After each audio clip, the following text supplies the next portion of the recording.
ഞാൻ ചെറിയ ചെറിയ കുന്നുകൾ കയറിയാണ് വന്നത്. അതിൻ്റെ ഒരു ഗുണം നമുക്ക് ദൈവം സഹായിച്ച് തന്നിട്ടുണ്ട്.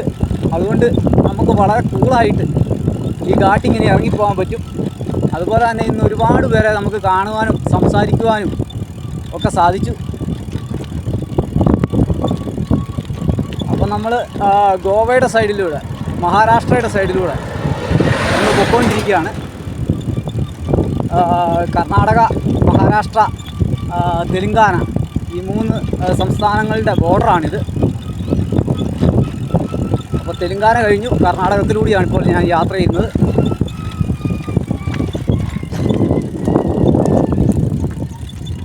പുറകിൽ ആരോ കൂടി പിടിച്ചു വരുന്നുണ്ട്.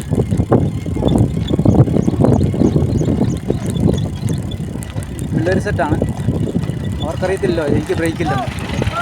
ആ bro, hi hi, Jai Shriram. Kerala all India ride, all India. Okay bye. അതെ, അവിടെ അമ്പലത്തിലൊക്കെ പോയിട്ട് പോകുന്ന ആളുകളാണ് കേട്ടോ. ഓ, ഒരു ജീപ്പിൻ്റെ മുകളിൽ നിറച്ച് ആൾക്കാരുണ്ട്. അവർക്കൊരു ജയ് ശ്രീറാം കേട്ടാൽ മതി, അവർക്ക് സന്തോഷമാവും. നമ്മളങ്ങനെ ഓരോ മതങ്ങളെയും ബഹുമാനിച്ച് ആണ് പോകുന്നത്.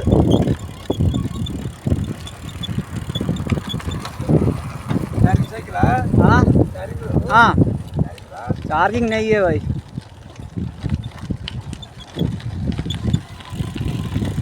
അപ്പോഴത്തെ ഇത് കണ്ടോ, ഈ താഴേന്ന് വെള്ളം കൊണ്ടുപോകുന്ന പൈപ്പ് ലൈനാണ് കേട്ടോ എൻ്റെ ഇടത്ത് വശത്തൂടെ കാണുന്നത്. നമ്മുടെ നാട്ടിലില്ലാത്തൊരു കാഴ്ച. ഞാൻ പലപ്പോഴും പറഞ്ഞിട്ടുണ്ട്, ഞാൻ കർണാടകത്തിലൂടെയൊക്കെ യാത്ര ചെയ്തപ്പോഴെല്ലാം നമ്മൾ കണ്ടതാണ്. താഴെ ഒരു ചെറിയ വെള്ളത്തിനുള്ള സോഴ്സ് ഉണ്ടെങ്കിൽ അവിടുന്ന് വെള്ളം അടിച്ച് കയറ്റി കൃഷി ചെയ്യാനുള്ള എല്ലാ മാർഗ്ഗങ്ങളും ഒപ്പിച്ചു. അത് ഇപ്പോഴത്തെ കാലത്ത് ചെയ്തതല്ല, ഈ ഇരിക്കുന്ന ഗവൺമെൻറ്റുകൾ ചെയ്തതല്ല, അതിന് മുമ്പുള്ള ഗവൺമെൻറ്റുകൾ ചെയ്ത വലിയ വലിയ കാര്യങ്ങളാണ്. അതിൻ്റെ പിന്തുടർച്ചയാണിത്. നമ്മുടെ നാട്ടിൽ ഗവൺമെൻറ്റുകൾ മുമ്പ് കാണിച്ചു കൊടുത്തിട്ടില്ല, അതുകൊണ്ട് അത് ഇപ്പോഴും ആരും ചെയ്യുന്നില്ല. കൃഷിയെ പരിപോഷിപ്പിച്ചില്ലെങ്കിൽ തെണ്ടി തിന്നേണ്ടി വരും. അതാണിപ്പോൾ നമ്മൾ കേരളക്കാർ കാണിക്കുന്നത്. മറ്റൊരു സംസ്ഥാനത്ത് ഇതുപോലെ തെണ്ടി തിന്നുന്നത് ഞാൻ കണ്ടിട്ടില്ല. അവരെല്ലാം സ്വന്തമായിട്ട് ഉൽപ്പാദിപ്പിച്ച് വിറ്റ് കാശാക്കുന്ന പരിപാടിയാണ്. നമ്മളങ്ങനെയല്ല, നമ്മൾ മറ്റ് സംസ്ഥാനങ്ങളിൽ നിന്ന് തെണ്ടി തിന്നും. അപ്പോൾ അവിടെ ഒരു ചെറിയ നീർച്ചാൽ വന്നിട്ടുണ്ട്. നമ്മൾ ഈ ഘാട്ടിങ്ങനെ ഇറങ്ങിപ്പോയിക്കൊണ്ടിരിക്കുകയാണ്. ചെറിയ വനമേഖലയൊക്കെയായി. വേറെ ആരുമില്ല, കരടി മാത്രമേ ഉള്ളൂ ഇവിടെ ഉള്ളൂ. അതാണ് പ്രശ്നം. ഇതിൻ്റെ ഇടയിൽ ഇരുന്ന് അറിയുകയോ ഇല്ല. വലിയ വണ്ടിയെ വരുന്നവർക്ക് പ്രശ്നമില്ല, നമ്മളെപ്പോലെ സൈക്കിളിൽ പോകുന്നവർ. അതുപോലെ തന്നെ പെട്ടെന്ന് ഇവർ വഴിയുടെ വളവിലൊക്കെ കയറി നിൽക്കും. അതാണ് വലിയൊരു പ്രശ്നം വരുന്നത്. അപ്പോൾ സമയം ഇനിയും ഉണ്ട്, 10-30 കിലോമീറ്റർ കൂടെ പോകാനുള്ള സമയം നമുക്ക് ഉള്ളതുകൊണ്ട് നമുക്ക് വലിയ കുഴപ്പമില്ല. ഓ, വളരെ മനോഹരമായ പ്രദേശമാണ് കേട്ടോ താഴെ കാണുന്നത്. നമ്മുടെ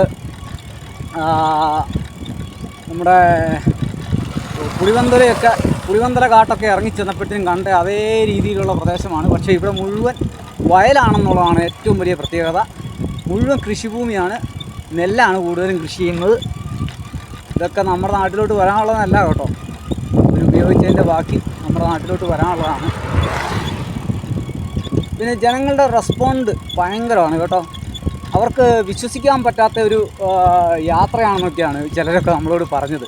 ഇപ്പോൾ ഒരു ഡോക്ടറെ നമ്മളിവിടെ വെച്ച് കണ്ടായിരുന്നു. മുകളിൽ ഒരു വലിയ ഹോസ്പിറ്റൽ നടത്തുന്ന ഡോക്ടറാണ്. അദ്ദേഹം ഒരു താറിലാണ് വന്നത്, മഹീന്ദ്രയുടെ താറയിൽ. അദ്ദേഹം വഴിയിൽ വെച്ച് തന്നെ കണ്ടു, കൈപൊക്കി കാണിച്ചിട്ട് പോയി.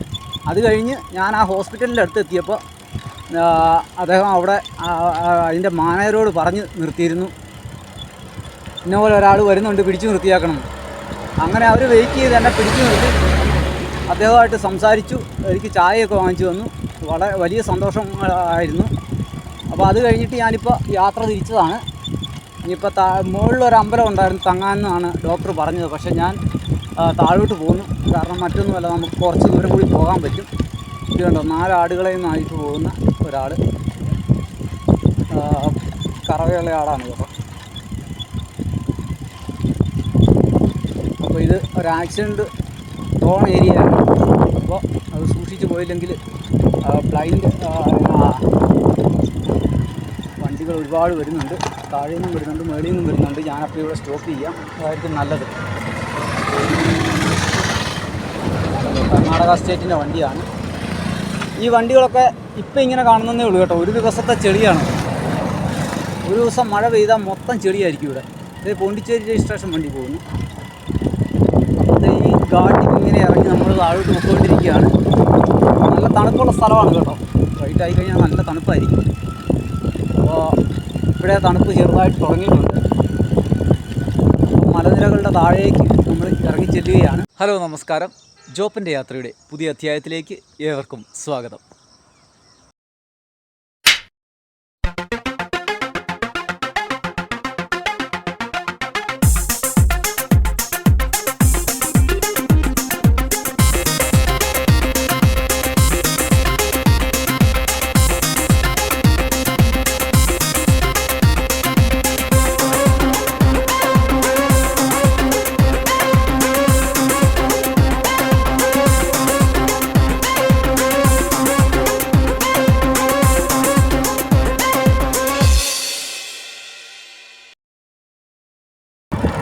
നമ്മളെ നോക്കി നിൽക്കുന്നുണ്ട്. വേണ്ട, പിടിച്ചു നിർത്തിയാൽ തന്നെ ഇവിടെ കിടത്തണം, അല്ല ഞാൻ പോവുകയല്ല. इधर जाके आ रहे अभी गाड़ी पे आया? हाँ गाड़ी पे आया था। हाँ ले लो, इधर आओ उधर हैं वो साइड में। आजा जल्दी करो, मेरा को जल्दी जाना है। हाँ जी,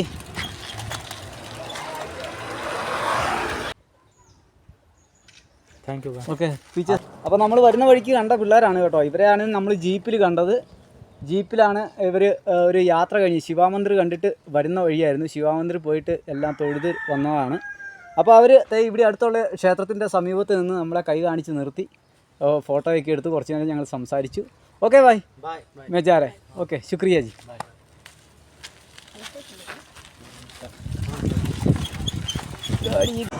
നമ്മുടെ യാത്രയിലെ വർണ്ണമനോഹരമായ ഒരു കാഴ്ചയാണ് ഇപ്പോൾ നമുക്ക് കിട്ടിയിരിക്കുന്നത്.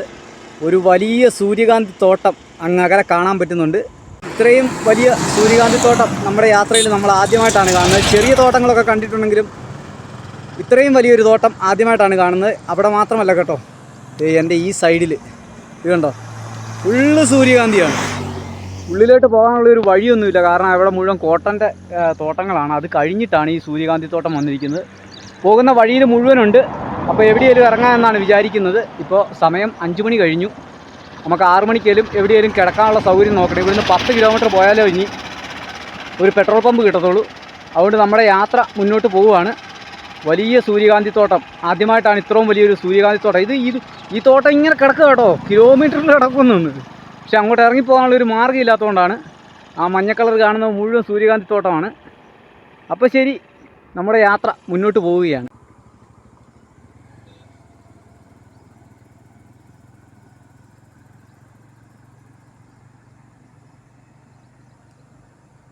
അപ്പോൾ നമ്മൾ കന്ദക്കൂറിലാണ് ഉള്ളത്. കന്ദക്കൂർ ഒരു ചെറിയ ഗ്രാമമാണ്.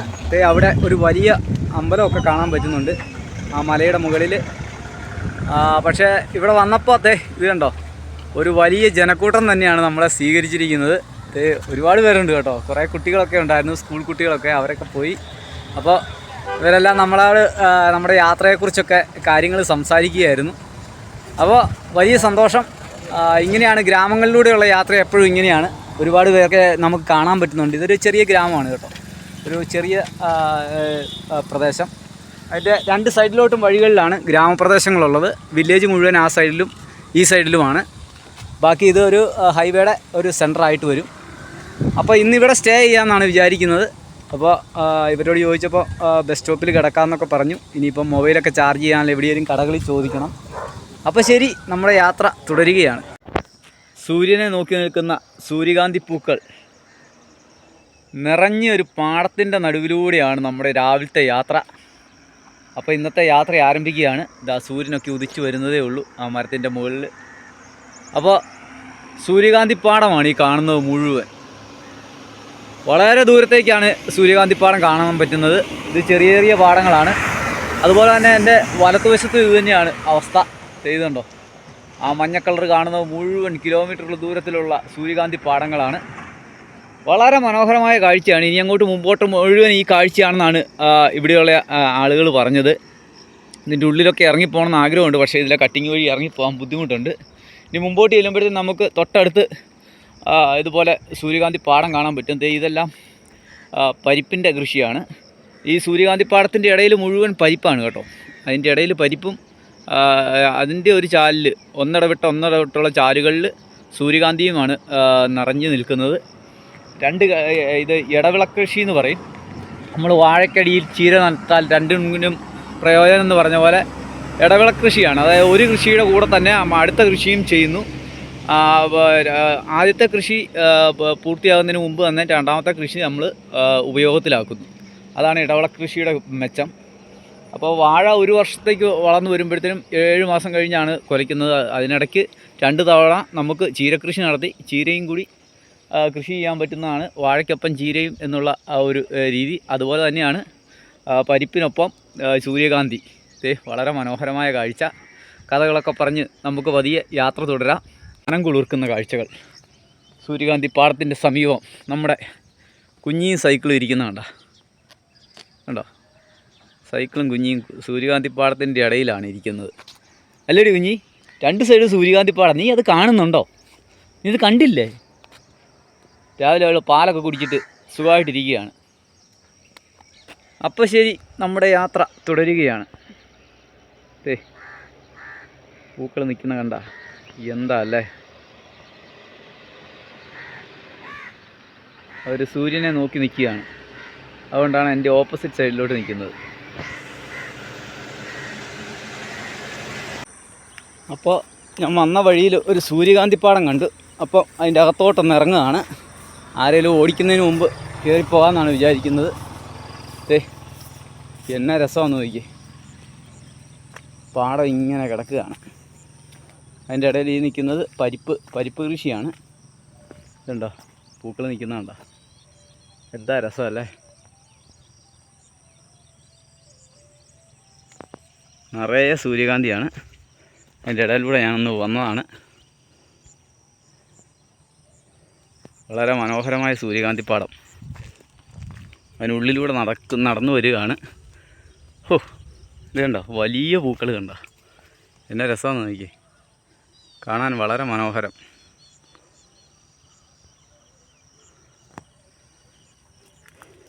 അപ്പോൾ ഇതൊക്കെ കണ്ടില്ലെങ്കിൽ പിന്നെ എന്തിനാ ഈ യാത്ര അല്ലേ? ആര് ചീത്ത വിളിച്ചാലും നമ്മളൊന്ന് കയറി കാണുക എന്നുള്ളതല്ലേ അതിൻ്റെ പ്രത്യേകത. അപ്പോഴത്തെ സൂര്യകാന്തിപ്പാടത്തിൻ്റെ ഉള്ളിലാണ് ഞാൻ കേട്ടോ. ഇതുണ്ടോ, വളരെ മനോഹരമായ സൂര്യകാന്തിപ്പാടമാണ് എൻ്റെ പുറകിൽ മുമ്പിലെല്ലാം കാണുന്നത്. നിറയെ പൂക്കളുള്ള ഒരു സൂര്യകാന്തി തോട്ടം എൻ്റെ പുറകോട്ടെല്ലാം ഉണ്ട് കേട്ടോ. വളരെ മനോഹരമാണ്. കാഴ്ചകൾ മനോഹരമാവുകയല്ലേ. ഇതുണ്ടോ, എന്താ രസമല്ലേ? അപ്പോൾ ഈ പാടത്തിൻ്റെ ഇടയിലൂടെ ഒന്ന് നടന്നിട്ട് നമ്മൾ പോവുകയാണ്. കണ്ടോ, എല്ലാം മറിഞ്ഞൊക്കെ വീണ് കിടക്കുകയാണ്. മഴയായിരുന്നുകൊണ്ട് വലിയതൊക്കെ മറിഞ്ഞ് വീണ് കിടക്കുകയാണ്. ഇനിയിപ്പോൾ ഇതിൻ്റെ ഇടയിൽ കയറിയെന്നും പറഞ്ഞുകൊണ്ട് വല്ലവരും വന്ന് തല്ലിക്കൊല്ലുമോ എന്നറിയില്ല. ഏതായാലും ഞാൻ ഇതിൻ്റെ ഇടയിൽ കൂടി ഒന്ന് നടന്ന് പൂക്കളൊക്കെ ഒന്ന് കണ്ട് പതിയെ പോവുകയാണ്. ഇതുണ്ടോ, ഈ നേരം നല്ല അടിപൊളിയായിട്ട് നിൽപ്പുണ്ട്. ബാക്കിയൊക്കെ ചിലതൊക്കെ വീണ് കിടക്കുകയാണ്.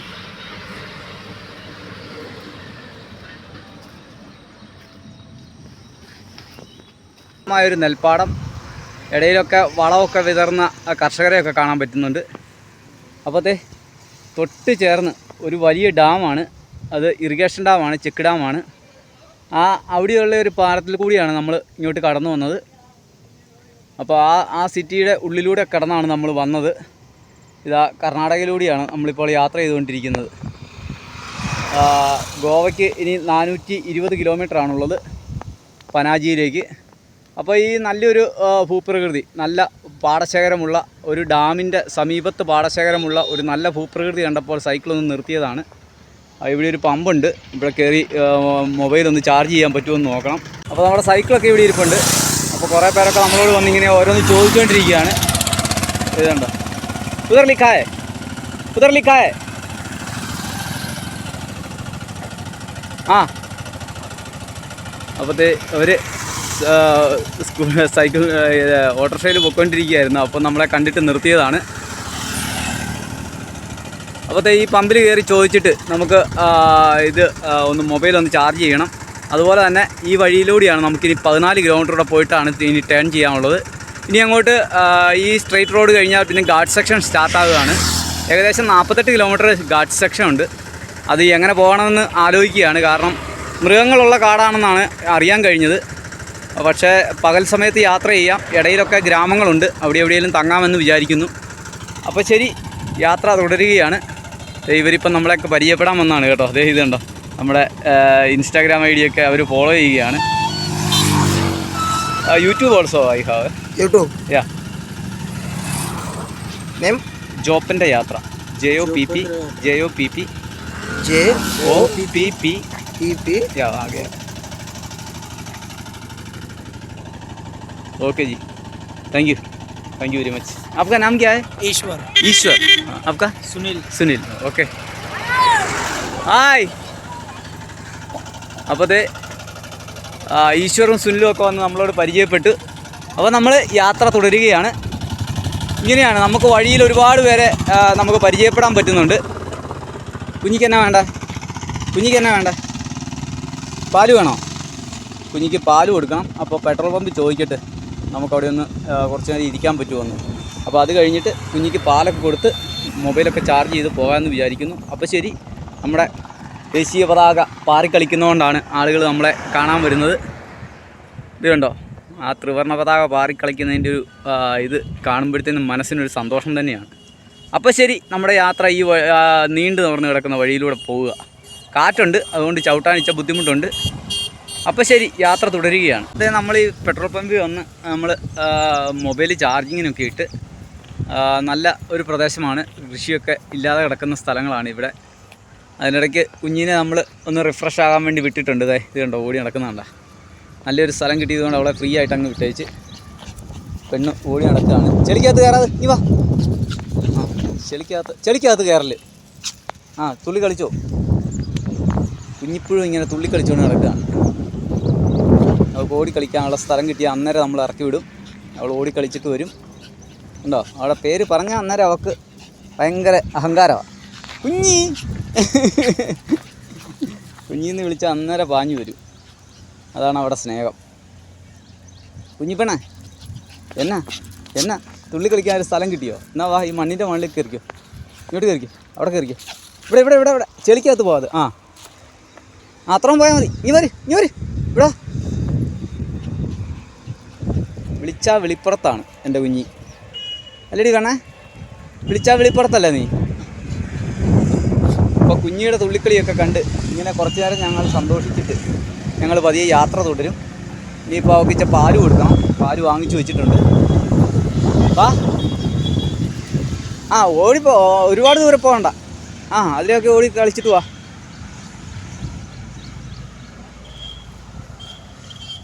അവിടെ ഓടിക്കളി നടന്നുകൊണ്ടിരിക്കുകയാണ്.